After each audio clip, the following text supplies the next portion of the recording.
নমস্কার সুপ্রিয় দর্শক বন্ধুরা, আমি সুমিত।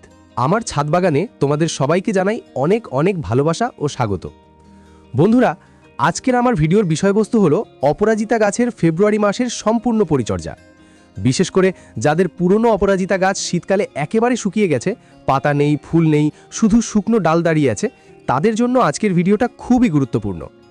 অনেকেই আমাকে কমেন্ট করে লেখো, দাদা গাছটা কি মরে গেছে, নতুন পাতা আসছে না কেন, কুড়ি আসছে কিন্তু হলুদ হয়ে ঝরে পড়ছে। বন্ধুরা, প্রথমেই একটা কথা বলি, শীতকালে অপরাজিতা গাছ ডরম্যান্সিতে থাকে। এই সময় গাছ বিশ্রাম নেয়, তাই পাতা ঝরে যায়, ফুল বন্ধ হয়ে যায়, এটা স্বাভাবিক।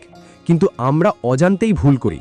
কেউ অতিরিক্ত জল দিই, কেউ আবার ভারী সার দিয়ে বসি, কেউ রোদে রাখি না, আর তারপরই সমস্যা শুরু হয়। পাতা হলুদ, ডাল শুকনো, কুড়ি ঝরে পড়া।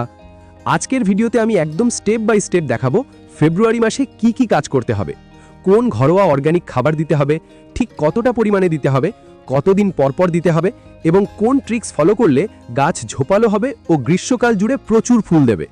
ভিডিওটা একদম মনোযোগ দিয়ে দেখবে, স্কিপ করলে গুরুত্বপূর্ণ অংশ মিস করবে। চলো প্রথমে দেখে নিই কি কি লাগবে। আমি 10 ইঞ্চি টবের হিসেবে বলছি, তোমাদের টব ছোট বা বড় হলে সেই অনুযায়ী পরিমাণ কম বেশি করবে। প্রথম, নিমখোল 2 চামচ।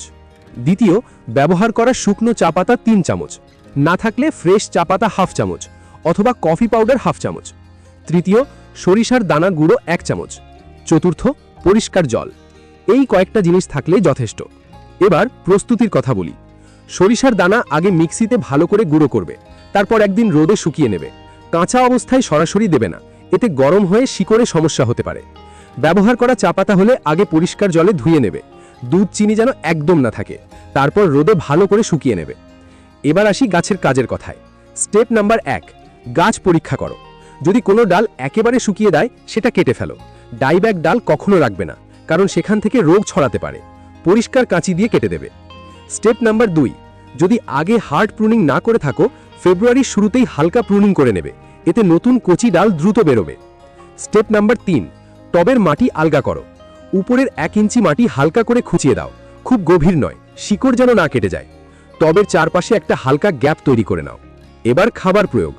প্রথমে 2 চামচ নিমখোল চারদিকে সমানভাবে দাও, তারপর 3 চামচ শুকনো চা পাতা দাও, তারপর 1 চামচ সরিষার গুঁড়ো দাও। সবসময় মাটির নিচে মিশিয়ে দেবে, ওপরে ফেলে রাখবে না। তারপর মাটি দিয়ে ঢেকে দাও। এবার ভরপুর জল দাও। খেয়াল রাখবে নিচের ছিদ্র দিয়ে জল বেরিয়ে যাচ্ছে কিনা। টবে জল জমে থাকলে কিন্তু সমস্যা হবেই, পাতা হলুদ হবে, কুড়ি ঝরে পড়বে, বর্ষাকালে ডাইব্যাক হতে পারে। এখন বলি কতদিন পরপর এই খাবার দেবে। 15 দিন পরপর একবার, মাসে 2 বার যথেষ্ট। এর বেশি দিলে উল্টো ক্ষতি হবে। এবার জল দেওয়ার নিয়ম। ফেব্রুয়ারি থেকে নতুন কচি শুট বেরোতে শুরু করে। এই সময় মাটি একেবারে শুকনো রাখা যাবে না, আবার কাদা কাদা করাও যাবে না। আঙুল দিয়ে মাটি ছুঁয়ে দেখো, উপরের অংশ শুকনো লাগলে তখন জল দাও। এবার বলি আলো সম্পর্কে। অপরাজিতা ফুল সানলাইট খুব ভালোবাসে। রোজ অন্তত 5 থেকে 6 ঘন্টা সরাসরি রোদে রাখবে। রোদ কম পেলে শুধু পাতা বাড়বে, ফুল কম আসবে। এবার খুব গুরুত্বপূর্ণ একটা বিষয়, পোকামাকড়। নতুন কচি পাতা এলে জাপ পোকা বা মাকড়ের আক্রমণ হয়, পাতা কুকড়ে যায়, উপরের পাতা মুচড়ানো হয়ে যায়। এই সময় প্রথমে ভারী সার বন্ধ করবে, তারপর 1 লিটার জলে 5 মিলি নিম তেল মিশিয়ে সপ্তাহে 3 দিন স্প্রে করবে, সকালবেলা বা বিকেলে। রোদে কখনো স্প্রে করবে না। সমস্যা কমে গেলে 15 দিনে একবার মেইনটেনেন্স স্প্রে করবে। এবার ফলাফল কবে পাবে? খাবার দেওয়ার 7 দিনের মধ্যে নতুন সবুজ কচি পাতা দেখতে পাবে। 10 থেকে 15 দিনের মধ্যে গাছ ঝোপালো হবে। প্রায় 25 থেকে 30 দিনের মধ্যে কুড়ি আসা শুরু হবে। আর মার্চের মাঝামাঝি থেকে গ্রীষ্মকাল জুড়ে ফুলে ভরে যাবে গাছ। আর একটা বিশেষ কথা, যদি গাছ খুব রুট বাউন্ড হয়ে যায়, মানে শিকড়ের টব ভর্তি, তাহলে আগে রিপোর্ট করবে, তারপর 15 দিন পর এই খাবার দেবে। আর যদি বনসাই লুক দিতে চাও, তাহলে নিচের ছোট ডালগুলো কেটে দাও, উপরের দিকে ঝোপালো তৈরি করো।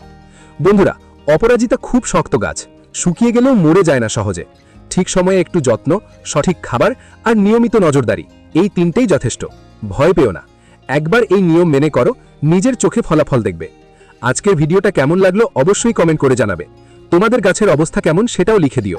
ভিডিওটা ভালো লাগলে একটা লাইক করো, বন্ধুদের সঙ্গে শেয়ার করো। আর আমার ছাদ বাগানের এমন নিয়মিত টিপস পেতে চ্যানেলটা সাবস্ক্রাইব করে পাশের বেল আইকনটা প্রেস করে দিও। আবার দেখা হবে পরের ভিডিওতে। ততদিন পর্যন্ত ভালো থেকো, গাছ ভালো রেখো। ধন্যবাদ সুপ্রিয় দর্শক বন্ধুরা।